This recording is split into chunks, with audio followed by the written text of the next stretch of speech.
আসসালামু আলাইকুম ওরহমতুল্লাহি ওবরাকাতুহু নাহমাদু ওয়া নুসাল্লি আলা রাসূলিহিল কারীম আম্মা বা'দ।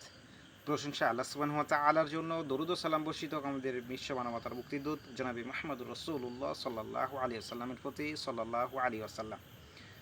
আন আবি হুরায়রা রাদিয়াল্লাহু আনহু قال قال رسول الله صلى الله عليه وسلم مدمن الخمر كعابد وثن।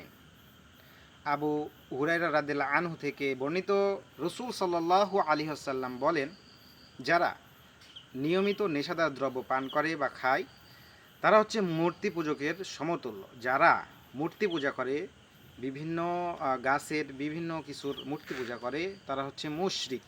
আল্লাহ সুবহানাহু ওয়া তাআলা কুরআনুল কারীমে বলেছেন। তো ওই মুশরিকরা হচ্ছে চিরস্থায়ী জাহান্নামী, তারা কখনোই জান্নাতে যাবে না।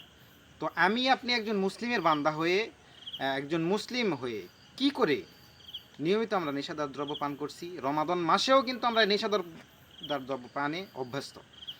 আমি কিছুদিন আগে রাস্তা দিয়ে যাচ্ছিলাম, এক ভদ্রলোক সিগারেট খাচ্ছিলেন। আমি বললাম যে, ভাই, রোজা রমজানের দিনেও কি সিগারেট খেতে হবে?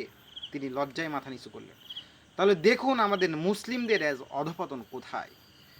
এত নিকৃষ্ট একটা কাজ, এই নিকৃষ্ট কাজ করে আমি মুসলিম হওয়ার পরেও জাহান্নামে যাব। আল্লাহ সুবহানাহু ওয়া তাআলা কুরআনুল কারীমে বলছে যে অধিকাংশ মানুষ ঈমান আনার পরেও মুশরিক। তো আমরা মুশরিক কতভাবে হচ্ছি, কিভাবে হচ্ছি, আমরা কিন্তু এটা উপলব্ধি করছি না, জানার চেষ্টা করছি না। আল্লাহ সুবহানাহু ওয়া তাআলা আমাদেরকে এই জঘন্য পাপ থেকে ফিরে আসার, তাওবা করার তৌফিক দান করুন। আমরা চেষ্টা করি ইসলামকে জানার, আল্লাহ তাআলাকে জানার। আপনি যদি আল্লাহকে না জানেন তাহলে কিভাবে আপনি আল্লাহর দাসত্ব করবেন? তাই আসুন নিজেকে বাঁচাতে আমরা সচেষ্ট হই, ইসলামকে জানার চেষ্টা করি। পরকাল খুব ভয়াবহ জিনিস। কাল কিয়ামতের দিন যখন কিয়ামত সংগঠিত হবেন, 2 মাসের 3 মাসের যাদের গর্ভে বাচ্চা থাকবে তারা ভয়ে বাচ্চা প্রসব করে দিবে। আপনি চিন্তা করুন কি হতে পারে সেই দিন। কবর এত ভয়াবহ জায়গা। আপনি একবার ভয় করুন। হে দিনী ভাই, হে মুসলিম ভাই আমার, ফিরে আসুন আল্লাহর দিকে। আল্লাহ তাআলার কাছে একনিষ্ঠ তাওবা করুন। আল্লাহ বলছেন যে তুমি কি পরিমাণ পাপ নিয়ে আমার কাছে দাঁড়াবে? এই আকাশ পরিমাণ, এই পৃথিবী পরিমাণ, উহুদ পাহাড় সমান। আমি কোনো পাপকে পরোয়া করি না। আমি তোমার সমস্ত পাপ নেকিতে পরিণত করে দেব।